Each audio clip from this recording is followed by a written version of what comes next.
Bangladesh football দলের প্রধান coach হাবিয়ার Cabrera, যে কিনা বাংলাদেশ ফুটবলটাকে নিজের মতো করে সাজিয়ে নিয়েছেন।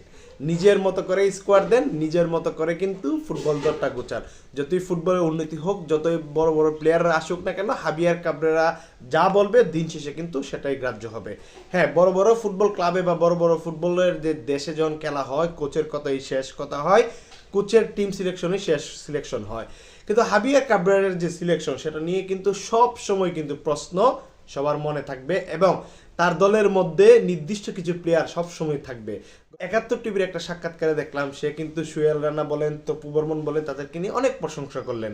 তাদেরকে বললেন যে তারা ৮০+ ম্যাচ খেলেছে, তারা দায়িত্বশীল, তারা ক্যাপ্টেন হওয়ার যোগ্য, তারা তারা বুঝে, দলের সম্পর্কে বুঝে, তাদের নিয়ম শৃঙ্খলা সব কিছু ঠিকঠাক আছে, তাদের ফিটনেস ঠিকঠাক আছে।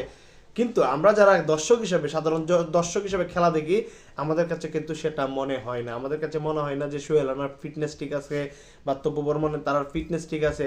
হ্যাঁ, তাদেরকে দলে রাখছে ঠিক আছে, কিন্তু যদি প্রপার গেম টাইম দেয়, তাইলে আমি মনে হয় না যে এটা জাস্টিস হবে অন্য প্লেয়ারদের সাথে, যারা তাদের থেকে একটু ভালো, তাদের থেকে একটু না অনেকাংশেই ভালো। তাদেরকে সুযোগ দেওয়া উচিত। তাদেরকে সিনিয়র হিসেবে দলে রাখা হয়েছে, সেটাকে আমি অস্বীকার করবো না, সেটা দলে রাখা উচিত, রাখা হয়েছে। কিন্তু ফিটনেস কিন্তু অনেকটা ঘাটতি আছে, সেটা কিন্তু অস্বীকার করলে কিন্তু হবে না। সেক্ষেত্রে অন্য অন্য প্লেয়ারদেরকে সুযোগ দিতে হবে। তারপরে কি তাদেরকে ধরেন 10 মিনিট, 15 মিনিট, 20 মিনিট খেলানো হলো গেম অনুযায়ী, সিস্টেম বুঝে।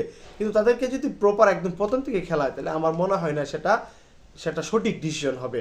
সো সেক্ষেত্রে আমার মনে হয় যে সঠিক ডিসিশন নেওয়া উচিত। আমার মতে হাবিয়ার কাবরেরা এখন বাংলাদেশ ফুটবল দলের কোচের সাথে যায়ই না। কারণ বাংলাদেশ ফুটবল দলে এখন কিন্তু বড় বড় তারকা আসছে।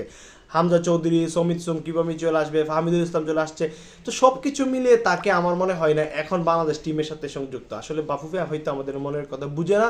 যতদিন সে আছে, তার এই কর্মকাণ্ড কিন্তু আমাদেরকে কি করতে হবে, সহ্য করতে হবে, কিছু করার নেই। তো একটাই চাইবো, যাতে বাংলাদেশ ফুটবলটা অনেক অনেক উন্নত হয় এবং বাংলাদেশ ফুটবলটা যাতে বিশ্বমঞ্চে যাতে দাঁড়াতে পারে। সেক্ষেত্রে আমাদের কিন্তু সবাই সোচ্চার থাকতে হবে। যেখানেই সিন্ডিকেট থাকবে, যেখানেই ফুটবলটাকে নিয়ে চিনিমিনি খেলা হবে, সেখানে আমাদের আওয়াজ তুলতে হবে। আমরা যাতে একটা প্রপার একটা 11 যাতে সিঙ্গাপুরের ম্যাচের সাথে দেয়, এবং আমরা যাতে জয়লাভ করে ফুটবলটার প্রাণ যাতে ফিরে আসে, এবং সিন্ডিকেট মুক্ত যাতে ফুটবলটা হয়। ধন্যবাদ সবাইকে। আসসালামু আলাইকুম।